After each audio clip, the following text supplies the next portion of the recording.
Hey everyone, welcome back to the realm. I'm Gina. I'm Rich. I'm Brian. I'm Brian Classic. That's new Brian, Brian. the new Brian and Brian classic.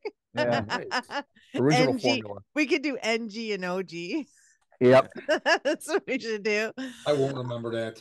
Well, guys, tonight we have a special guest. We have Leah with us. Leah, say hello. Hey there. Leah is a contact for Leah is more than this. Gosh, how we start? So Leah previously investigated with some of the members of our team here, in a past life, as Rich hmm likes to call it. So that's our first interaction with Leah. Leah has had their toes dipped in the paranormal world for some time now, doing many different things. I'll let you talk about your background in the paranormal here in a moment. And Leah was kind enough to invite us to the Sixth Street Theater in Racine, which is downtown Racine, Wisconsin. There's lots of old buildings down there, and this one has been reported to be haunted, and we've been wanting to get in there.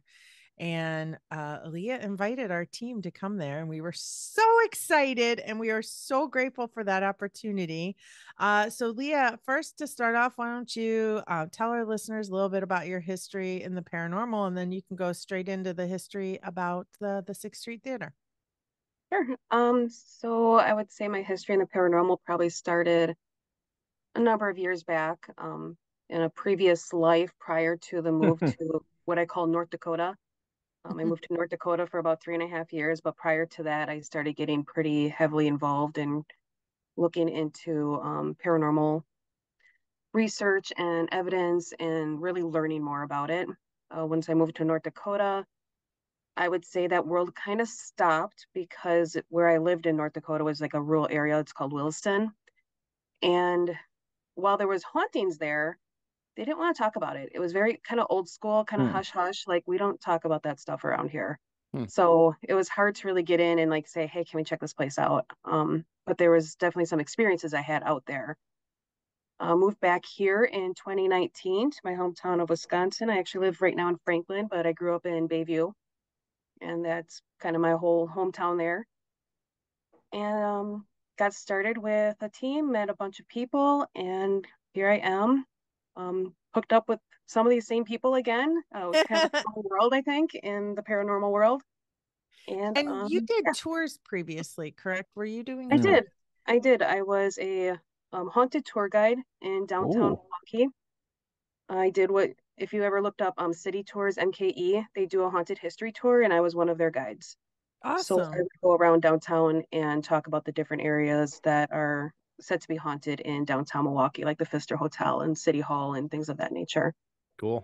Yep. Very cool. Well, thank you for sharing that because kind of gives perspective to everybody that's listening. Your history with the paranormal and Mhm. so your And ability just to my love kind of for history. yeah, and your ability to kind of take a look at it from Mhm. the bigger picture standpoint. So if you wouldn't mind, could you tell us a little bit about the history of the theater or a lot or whatever you want? Yes. So Sixth Street Theater, or what is now called today Overhead Theaters, started in 1882. The original, would say, owner, the builder was Lucius Blake, and he actually lived in Racine. His home is still, I believe, there in Racine. There was a time where it was supposed to be possibly torn down, but I believe it was preserved Hmm. and rescued. So the Blake Mansion is out there. So he was actually a merchant who became known as like the Fanning Mill King. He was one of 10 siblings whose father really liked to just jump around. So dad lived in Vermont, then New York, then Pennsylvania, then Michigan. So when they came to Racine, it was Lucius, two of his other brothers, and his dad, and they all came up from what was Fort Dearborn. It's now Chicago. Hmm. They came up in February of 1835. So when Dad went back to Michigan to go get the rest of the family and bring them back to Racine, Lucius and his brothers stayed there, and Lucius lived in Racine with his dad until he was about 21. He arrived when he was about 19, so not too long. He went to Kenosha and worked as a carpenter and built enough capital to start what was called the Fanning Mill business. I don't know much about fanning mills other than I believe they were supposed to like use to separate grain from stalk. Okay. Um, I'm a city girl. Okay, sure. A fanny mill in the UK means something totally different. What does it mean in the UK? Well, a fanny is what you're sitting on. So I if you have a fanny mill, imagine what that could mean, mate. Well, Yeah. I don't awesome. know if that's true, but we this should is get a that in the family-friendly dictionary. show. It sounds about right. No, we're not. No, Not a family-friendly show. not even a little bit. No. Sorry, Leah, go ahead. That's fine. You guys are fun. All right, so as he was building his what I call empire, because he didn't stop at just doing these fanning mills. He was an organizer and president of the Racine Woolen Mills. He was an incorporator of the Chicago Wolfbet Company, which is now Rain Fair. Hmm. And he was the incorporator and director of the predecessor of Hartman Luggage Company. Hmm. So with all the wealth and real estate that he had, you would think he'd be pretty satisfied, but Blake really felt like he wasn't quite accepted yet by what's called the Racine's second estate or, elite. So to enter that elite, he wanted to build what he called then the Temple of the Arts for the city. And it was a temple in the form of the Blake Opera House. So the Blake Opera House stood at the corner of what was then 6th Street and College Avenue. It Okay. cost $148,000 to build, In which that was time, that's in that time, astronomical. Mm-hmm. right? Yeah, that's a lot. Which was also 90,000 more than it was supposed to be. Wow. So initially projected. So he went a little bit over his budget. But if you think about what he had in there, so it was built with bedform limestone and had like a neo-Renaissance style.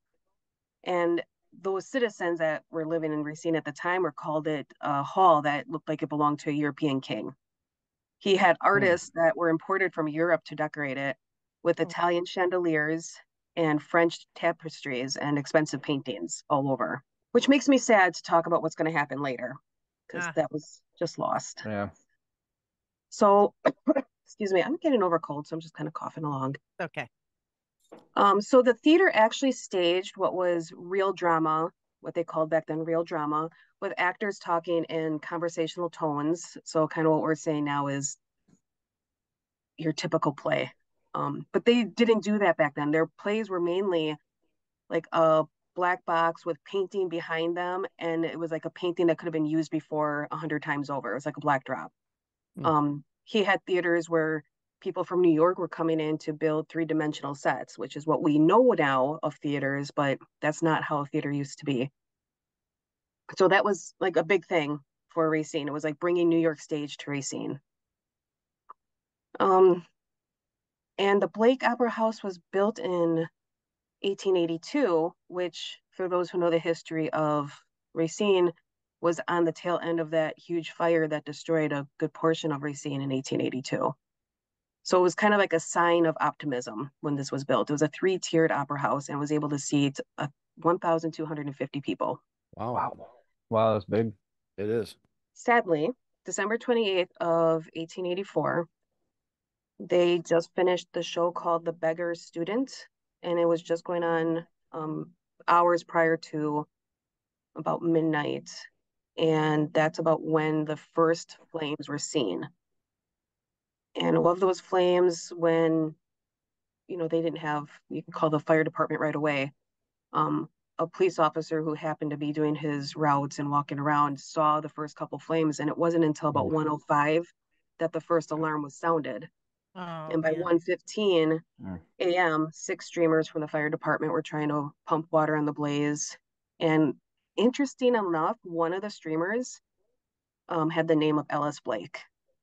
Very Wow. interesting. So they shifted from trying to like extinguish the fire and then to prevent the spread of it because there was a adjacent hotel that was part of that whole building.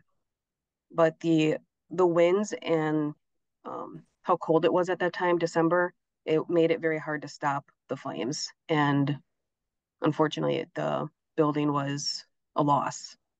Oh. including all the beautiful tapestries and everything that he had in there was a complete loss. Wow. So they did lose 3 people. One was a housekeeper, Miss Patrick's. Legend has it, I don't know if it's true or not, but it is in some resources that I've read that she was actually seen from a 4th-story window screaming for help.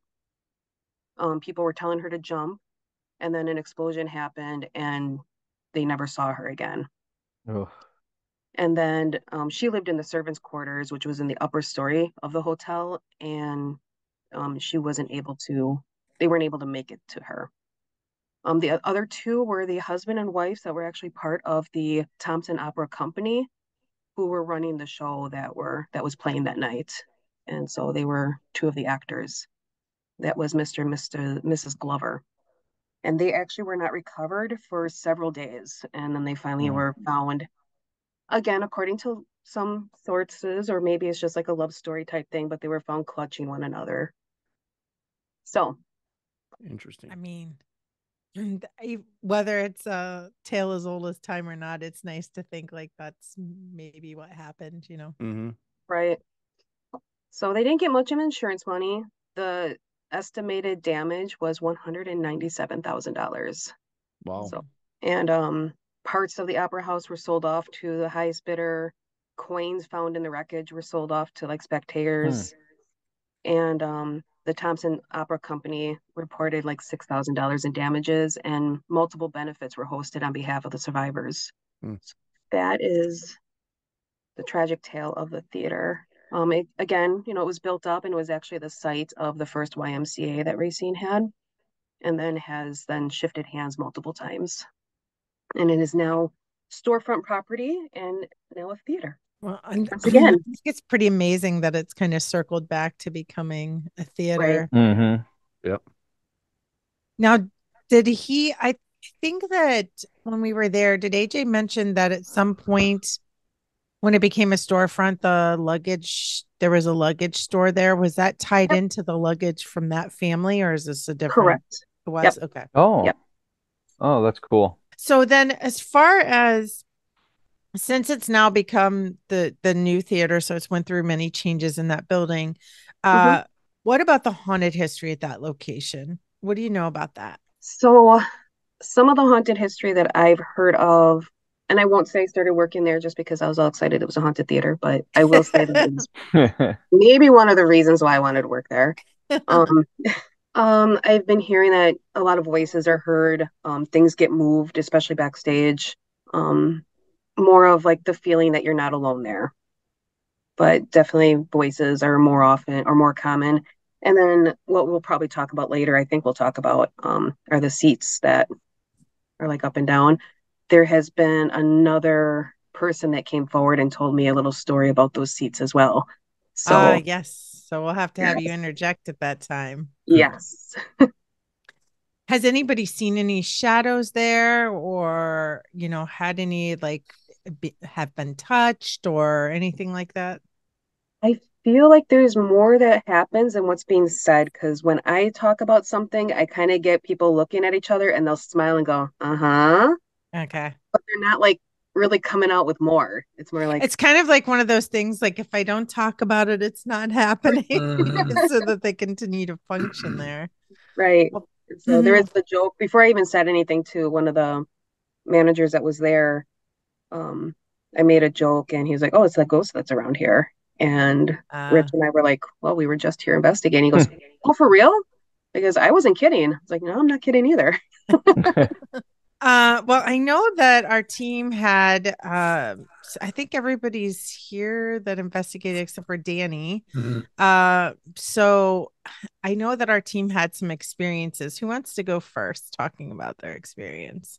When the investigation started, we split up into 2 teams.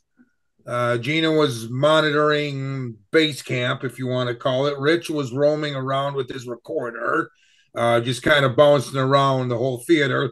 Leah and I went downstairs in the prop room. I think, was it the prop room? Props and And it was workshop, dark. costumes. Yeah. All right, it was dark. We kind of moved. We sat in 2 folding chairs. We put a cat ball down, and both of us were just talking and we kind of heard her. Both of us kind of looked off in the corner. My right, Leah was facing me. It was my right, and she turned, and two, we both kind of were looking through like a shelving, and we both kind of went, huh? And literally at that exact moment, the cat ball went off. And that was, and Gina, you said you saw the cat ball going. Oh yeah, I could see it going off. I got excited, and that wasn't too long after you guys were down there. I mean, we literally it just went lights out, split up, and that was within minutes. Yeah, and we both were just kind of like, "What was that?" But we couldn't get it to go off again. It went off literally within 5 minutes, just like Gina said of us being downstairs. But we tried and tried and tried and couldn't get it going again. But it just seemed very odd how we went down there, and with right away, we both were just kind of like, what was that? And then boom, the cat ball went off. And Gina saw both of us kind of look and the cat ball go off. And that was really it. That's all we had downstairs for Leah and I. That's all we really had going on downstairs.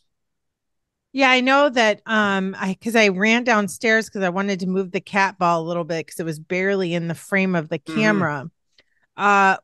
And for those of you that are listening that maybe not have listened to past episodes, we do have like a Paranormal 101 from the beginning of this particular season where we talk about the different tools and things that we use and how we do investigations. And one of the things we use are literally it's a cat toy, but it's, you know, a round plastic ball, and in it there's a light that lights up. So when the cat would move it around, then it lights up. It's a toy.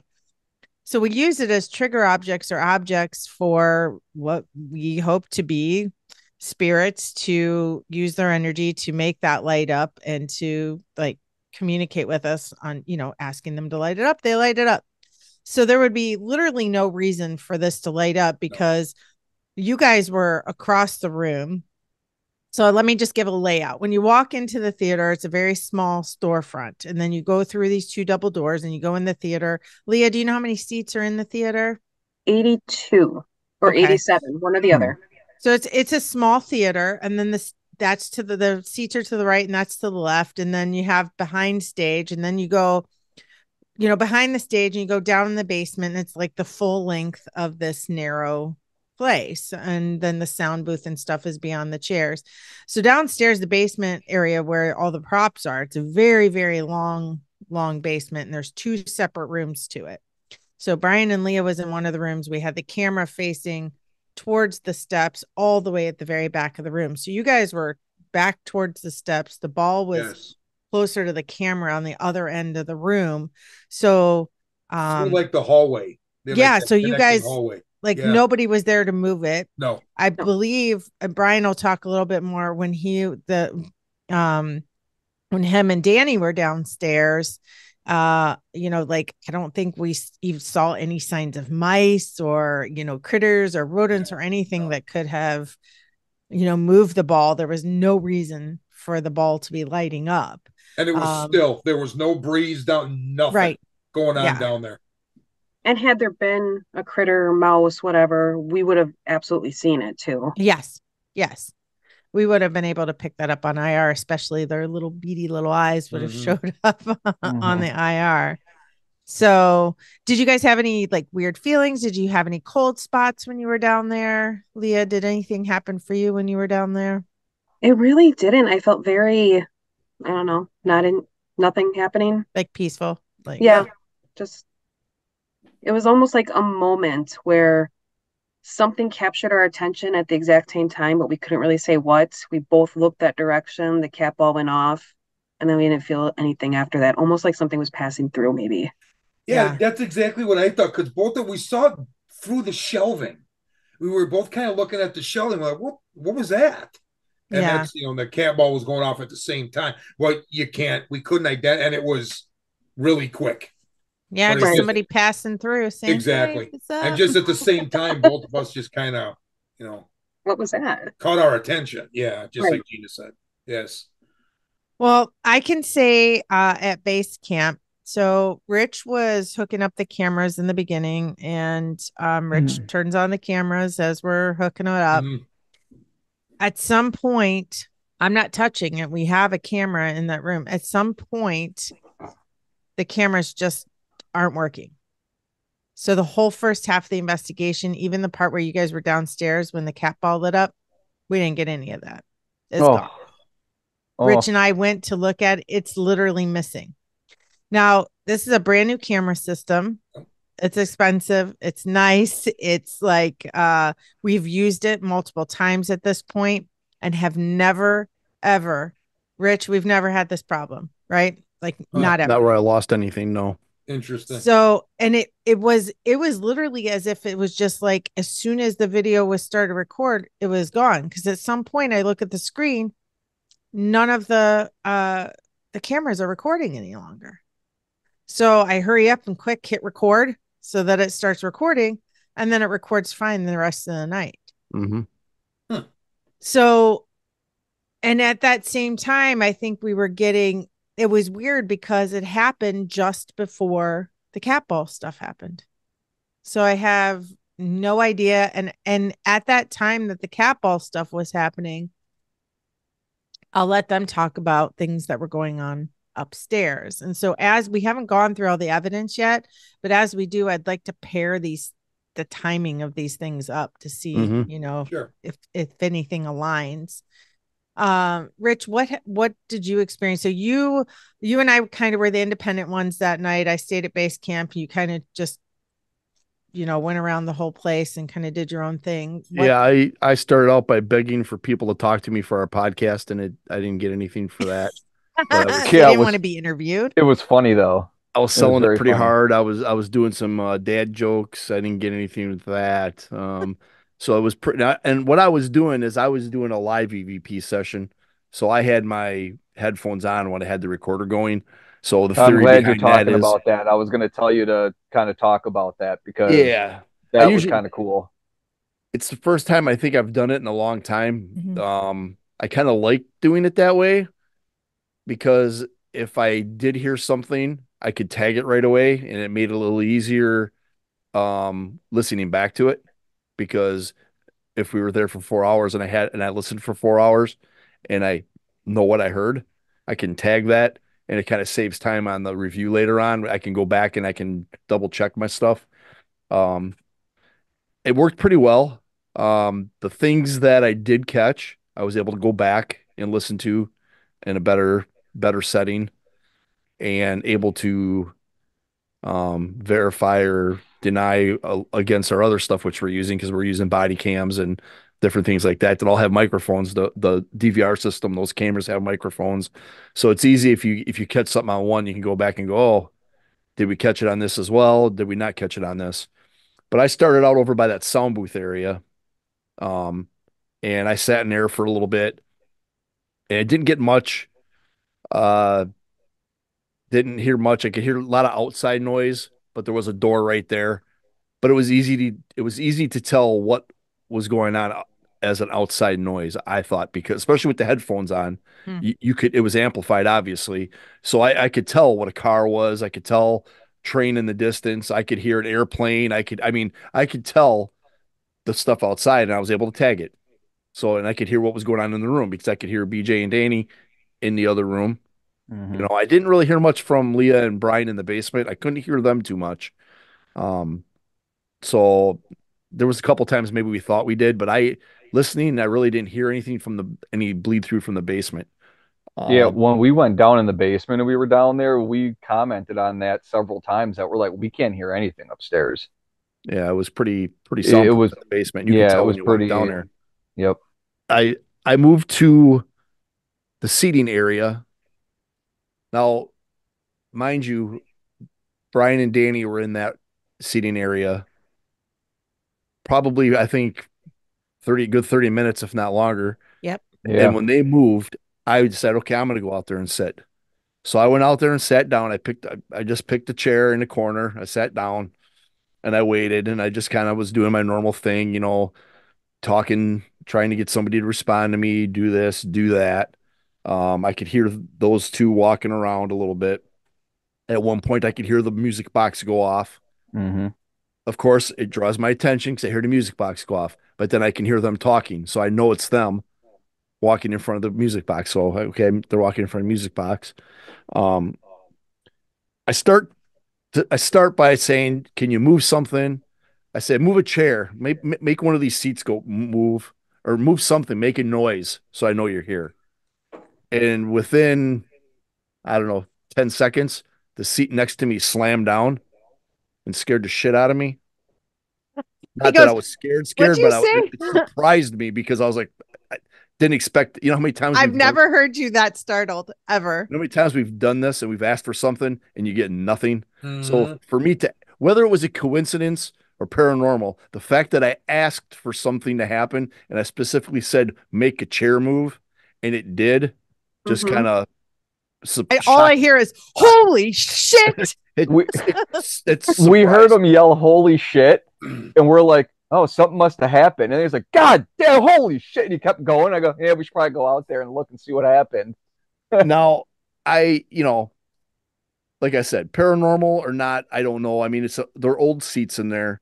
Obviously, they can go up and down. I'm not saying that that's what I It's Oh, undetermined. It's but undetermined from when I was there at that time. yes, It's undetermined to me. Now, when I listened to my recorder, because I had my voice recorder and my camera, so I caught it on both. Before it starts to go, you can hear it creaking. You can hear it go make like a ticking noise. You can hear it going tick, tick, tick, tick, like it's starting to move a little bit. You can hear it starting to move before it falls. So, did I bump it? I don't think I did because at one point I but had that my chair arm on saga it continued. Remember? because I touched it. I had my arm on it at one point and took my arm off of it, and it didn't move. Now, did I loosen it up and then it fell? Don't know. We put it back up. It never fell again throughout the night. And if there's 87 freaking seats in that auditorium, not one other seat in that place fell at any point in time while we were there. It did. Oh, well, not before that, Not but before that. remember, we Hmm. did have another instance with the chair. Do you Right. remember? When I we were remember all up there. when So, we again tried to provoke it to go down yes. with Brian sitting there. It did it. So, do you guys remember what the Ovilus said? Because we had the Ovilus with us again, I had it and written Danny down and I somewhere, were I think. we were using that the whole night, and at the end of the night when we all sat in the theater looking at the stage and we kind of threw everything onto the stage that we had to see if anything will light up, if we can get anything to happen. Now we started talking about the chair. Now the chair, the way that it's set up is it's um a set of three chairs. Think an old Saved by the Bell movie theater style chair is what it is Yeah. closest to. Um, and it's a set of three that are connected on that end. So the chair that you were sitting in, Rich, was the left hand chair. So you were on the left hand chair, there's one in the middle, and then there's one more next to that. You were Yep. sitting on that furthest left hand side one. Yep. The middle one is the one that fell. Yep. So we're Yeah, talking about facing the stage. Correct. facing the stage. Yep. Yes. If you were sitting in the chairs, it's the one on the left.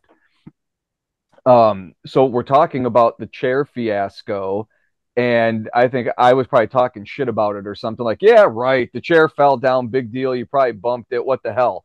And somebody said, oh, why don't you go sit? And I said, okay. But the Obulus said something first, didn't it? Yeah, It because I think you got up to move across, and I don't know if you had tripped or something, and it said "reckless man," like Yeah, it said reckless. Yeah. Yeah, because that's what it said. you were no, kind of like, that's what it was. It was when I got up to go sit in the chair, it said that. It said yeah, reckless man. yeah. Hmm. And then it said something after I sat in the chair I can't too, remember and I can't remember what it was. I don't know if I wrote that down. when we But do the I have it all, evidence. so I can. Yeah, because on my body cam for sure, because anytime that thing went off, I was making sure it was in view so we could see the screen. But it said something after, so I said I'll go sit in the chair. So I go over and I sit down in that chair, and we're kind of watching the stage because we thought we were seeing some light play in a Yes. doorway, Yes. and I think I said something about, yeah, there's nothing moving. I made a comment about it. I'm all right. Did you listen to this part already, Rich? I I heard everything on my recorder. I'm still going over the body cam stuff, but I didn't write down what I wrote down a lot of Okay. stuff that was corresponding with the Ovilus, which I'll speak real quick to when I keep on going here. But yeah, I don't remember what it said when you went over there. But I Okay. do have it. I do have it someplace. Yes. Okay. I'm pretty sure when I walked over, that was the reckless man, and we all went, ooh, Yeah. spooky. Hmm. And then I sat down in it, but I'm almost certain that when I was sitting there, I made another flippant remark about it that, Yes. well, there's nothing moving. Move the chair. That fucking thing fell down and scared the shit out of me. And it went Almost. hard too. Oh, Both yeah, times. yes. And I was like, holy shit. Because again, it was right after I said something about it. And like Rich said, how many times do you ask for something and it actually happens, especially Right. when I was already convinced that Rich probably bumped it or bumped it. And then when you took your Me hand too. off of it Yeah. and you moved a certain way, that was enough to make it fall. Right. So then when I, after I jump up and go, fuck that, it, I start thinking about it and I go, okay, now what I did right when it fell, I leaned forward because I was trying to see the light play that was going in that doorway that we thought we saw. So I kind of, had my wrists on my thighs above the knee and I kind of leaned forward. So I thought that had to be what did it, is that particular movement is enough to get it to move. So Leah went back over there and she sat down for the rest of the night. That's where you sat, right? I think you sat Yeah. there for the rest of the time. Yep. That seat never fell. And you even did Yep. exactly what I did. I said, kind of move forward the way that I did. You wiggled around. You did a bunch of stuff, and that chair didn't fall. Mm-hmm. So Yeah. In Exactly. fact, Leah, you just kept moving around the whole night. Like you were moving your arms, you were yeah, leaning back, you were leaning Mm-hmm. forward because we were all having a conversation talking Hmm. about stuff. Hmm. Mm-hmm. And it never happened again.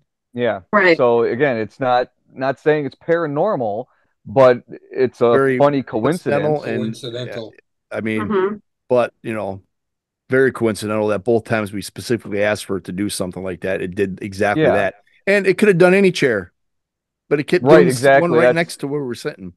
I mean, Yep. We it's didn't very say move this strange. chair.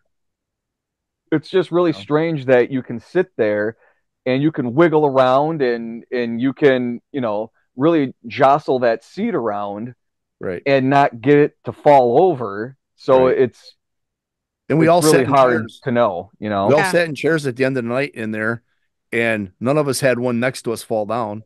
right? Well, Around, we were, so I mean, I don't know. what impressed me most about that was the like how hard and fast it fell. Yeah. Like it was as if somebody went, knocked it down. It Right. wasn't Yes. just like, I mean, because it just went down. Right. Right. So I don't know. I mean, Well, that we did was have the spirit chat Ovulus um say after that happened, and we were talking about the seat falling when Brian and Danny came out, it said ha ha, Yeah. oh Okay. yeah. Yes. which Okay. It take what laughed you about want, it afterwards. take what you want with this spirit chat or this Ovulus stuff, but the last couple investigations that we've done, and I've pointed it out, there is a lot of coincidental Mhm. remarks and comments that relate very closely to what is going on. So whether that means anything or not, I guess it's the jury's still out on that. And as we do more investigations, we're gonna have to keep an eye and see. You would, I would think you get more that are just more randos than anything, just that don't make any Mhm. sense to you. But for us to be doing something and to get something that corresponds with stuff, I mean, I've got a whole, especially there when we were in the basement, that thing Yeah. responding to things that didn't, I mean, Yeah. Yeah. We just had a couple of things that had context yeah, where we're like, oh, okay, like yeah. it, you know. I had some piano music playing was another thing I had, which to Seriously? Brian's dismay, I did find it on my camera and it sounds like a piano. It does not sound like anything else. So it matches exactly what's on my voice recorder. So Yeah, and that one sounded Whoa. very, it was no, higher no, no, pitched no, no, too. It no, no, was, no, no. I don't no. have that. I didn't listen to that one. I didn't hear that one yet because I actually, as I'm listening, I find out that when I heard that stuff, you guys, that isn't when you guys were walking around. That was when you guys were sitting by the sound booth, is when I heard the piano music. So what was the one that you sent me with the body cam? That's when you guys were that was had nothing to do when you guys were walking when I heard the other one. The body cam with the two pings, that's Yep. you and Danny walking behind stage. That is Okay. not that is not what That's I not the found. same thing It's not the that same you thing. got.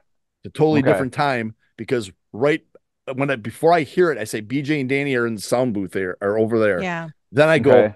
I think I hear a piano. Yeah. Tag it. And then I listen to it again, and it's exactly the same on my voice recorder as it is on my camera. It's In the fact, same, so Crazy. the same. first couple, so when you first heard the piano, it was first just a couple of notes Yep. because Kez and I listened to that afterwards. Yep.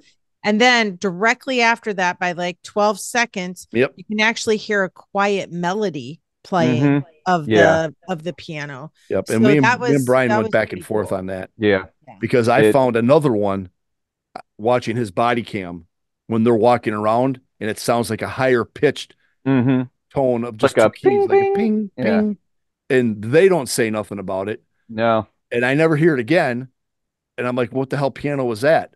And then I was thinking it must be the first two that I heard on my when like Gina just said, you hear two, then about 12 seconds later you hear a song. Well, that's not the two that I hear on my stuff is not the two that they have because the time doesn't match up because they Mm. were not over there at that time. So I have Yeah. to as I keep going on through those recordings, my body cam, I got to find out where that was to see what that sounds like. But I could tell you, Brian, to our comments last week or whatever Yeah. that we thought maybe the recorders are picking up a different Yeah. wavelength.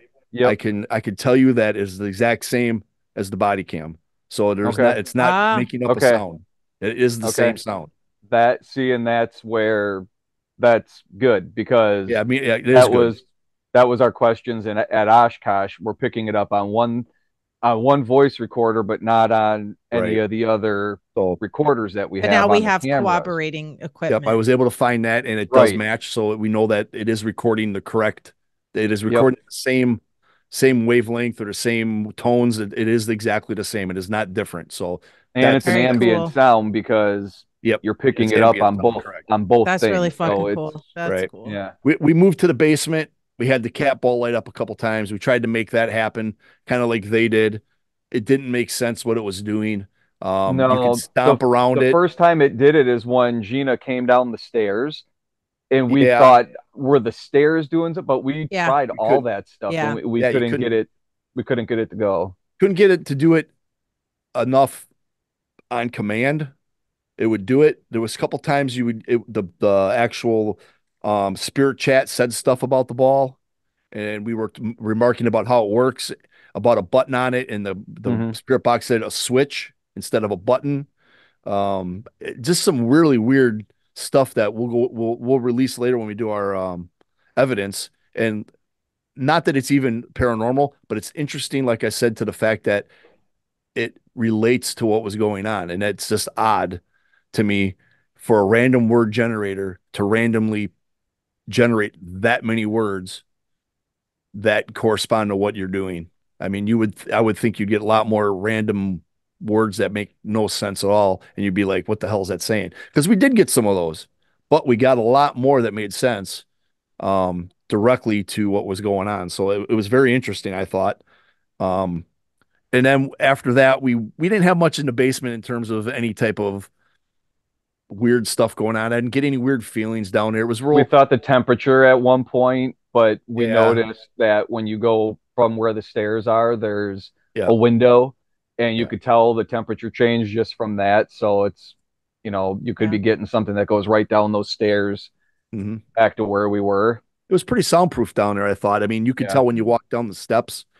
Um, the first time I walked down in the basement, when myself and Gina were doing a walkthrough, I kind of felt weird the Hmm. first time, and I pointed out that it kind of It's had a like weird that feeling to it. weird claustrophobic Yeah, but kind of after going feeling. down there the second time and walking and then spending time down there, I think it was just because of how much stuff is in that area, and it was so sound Yeah, that could be it. dampening down there that it just felt different. Sensory. Yeah, yeah, but we didn't really get anything that No.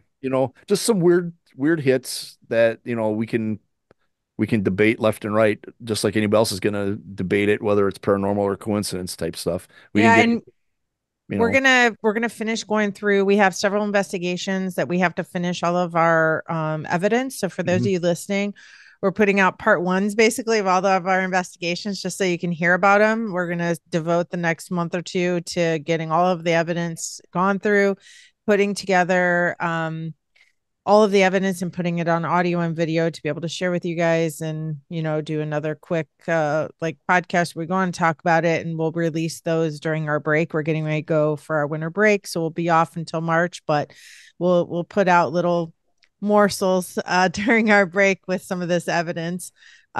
Leah, you said now since we were there, you've been there again and you've had some more experiences. You want to share that with us? Sure. So, we are currently working on a show called Seven Sacrifices, like a little shameless throughout here. Um, by the time this whole podcast is over, it'll already be ran through, but we're doing it in January and I'm stage managing it. So I'm there a little bit more often for some evening rehearsals. And I was there last week, Saturday. And I was there with our director, Rich, and two of our production associates. So just four of us sitting in that green room where there's that couch. And the four of us were sitting there just talking about different parts of the production.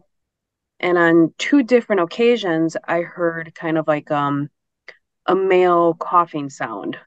Um, and you guys know, like when you go down the stairs to the downstairs portion, there's like the Mhm. desk that's set up right there, and it looks like almost kind of like a little workshop.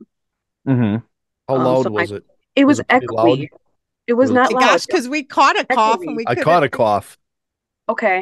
It but was we kind of like dismissed it. But it now was maybe further I'm not. away. Right. It was further away, and I almost felt like, oh, is Scott here, who is one of our stage. He builds a bunch of stuff, so he's down there usually working sometimes, and Mm. he's in and out pretty often. So I heard the second cough, and I was like, Rich, is there somebody else in here? And he's like, nope, just the four of us. And then he kind of leans back and he yells really loud, hello, and nothing. I'm like, all right, I'm just hearing things. So I threw it as, because we're in this green room, and you guys know the front of that green room is like the windows because it was a Right. storefront. Sure. Mhm. Maybe I'm just hearing something from outside. So I'm going to ignore that. We finish the meeting, and I leave the three guys in the green room. I pack all my stuff up and I'm heading out, and I'm going out that back door. So by that stage door that leads out to the back alley. And that's all cement right there. So it's kind of like the brick is all right there. Mhm. And I distinctly hear a melody being sung. And I immediately think, because we have a show that day, the show that's currently going on right now called Who's Christmas, um, I'm thinking, oh, our actor's here early. Why? So like we're like 3 hours before matinee, so she doesn't even have to be here for like another 3 hours. So why is she here early? But I'm gonna stop in and say hi. So I stop at the door. I hear the melody. I turn around and I start walking back towards the stage, and I go over to the bathrooms, thinking maybe she went that way. I don't see her. I was like, well, I actually kind of feel like I heard that more from downstairs. So maybe she's down doing a costume something or other. So I go downstairs. I did not feel right. Now, I've been down there quite a few times. I always put stuff away. All the props are down there, so you guys all saw that. So when you're changing out shows, all the props are going down there. I'm down there more often now, and I never really have a issue down there. This time I get down there and I'm like, just like that creepy back of your neck feeling, just kind of like, I don't like this, but I keep going, and I go into the costume area, and there's absolutely nothing. But as I'm walking back up to the stairs, you get that sudden urge where it's like, I gotta go. And you Mhm. kind of start going up the stairs a little bit faster, Hmm. but you're not really sure why. Um, I go back to the theater, into the stage area. I even go into the lobby. Now you guys saw how little that place is. So if somebody's back there, you're gonna bump into them at some point. And then I finally go to the back to the green room, and I'm like, Rich is so and so here. I heard her singing. He looks and he's like, no, she's not here. So, and it was a definitely like a loud enough melody to know that somebody is singing. Okay. Heard it. Rich, maybe you and I need to go back over some evidence because you caught some humming Yes. and we kind of dismissed that too. So I Yep. think we need to go Yep. back over some of this evidence and corroborate it with the video. So maybe you Yeah. and I can get together this weekend and do that. And I'm there tomorrow You're going to night. be I into want to town. ask about this piano music because I heard somebody in the past say that some of the claims is hearing music. Mhm. And I could have swore somebody said there was a piano upstairs. But let me double check that. That'd be interesting. Mm-hmm. That would be Right. Because So very we didn't we get to know do when the we were there, upstairs. there was right. no other businesses open while we were in there, so No, there was no piano No. playing anywhere. no.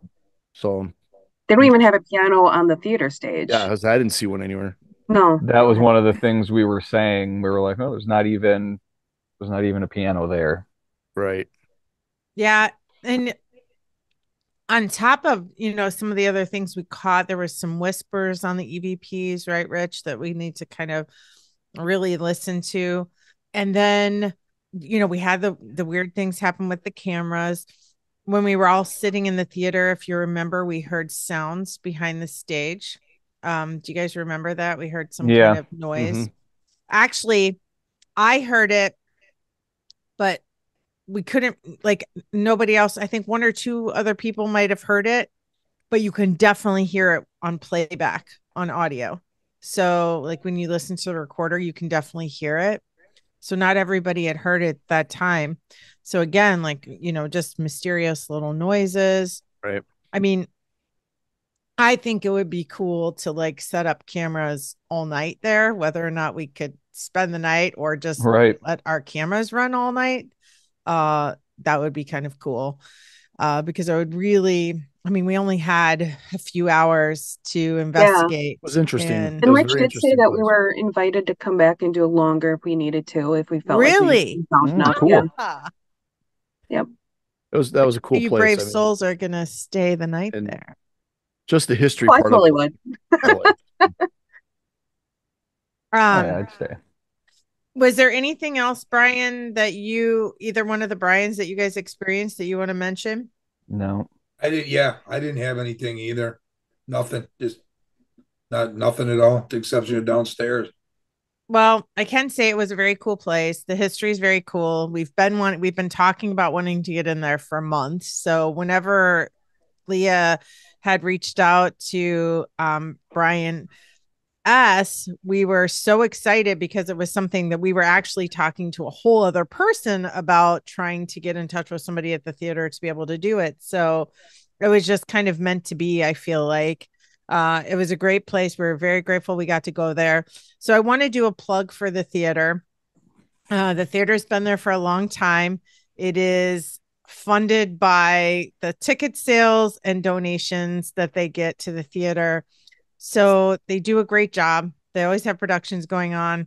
They've built a wonderful community there. There's something beautiful that's in downtown Racine that keeps people coming to downtown Racine, which is really important. So if you get a chance to support the theater, check out, we'll put their website on our Facebook page and put it in the show notes. Check out the theater. They had a very generous benefactor. They're doing a fundraising event right now, and they had a generous benefactor that agreed to match up to $50,000 of what is collected by donations during this drive. So our team got together and we made a donation to the theater as a thank you for letting us come there, and also to support local business here in Racine. So if you guys get a chance to check it out, donate to the theater if you can. Every little bit helps. You'd be amazed if a bunch of people got together. If we got 1,000 people put in $1, that's $1,000. So that's something. So definitely check it out. Support the theater if you can, and we want to thank we want to thank them for having our team there. We're very grateful for the experience. So Leah, Yep. please pass that along. And any evidence that we get, will be making sure that we provide to the theater. So they'll get a And their copy of names, if you're looking again, is Over Our Head Players. Over Our Head Players for everybody Correct. And again, we will make sure to put the link to their website in the show notes and on our Facebook page. So with that, we had a great time investigating. It was a lot of fun. Leah, thanks for joining us that night and investigating. We had a great time with you. So if we manage to get back there, we hope you join us again for that investigation. Totally. And we'll be back to you guys with evidence. No matter what we find, even if we debunk it, we'll still put out a little episode where we'll talk about those things, just because we like to let everybody know how we go about that process of debunking things. So with that, stay weird, everybody. Thanks for joining us. Ciao. Bye, everybody. Peace out. Good night. See you later. Bye.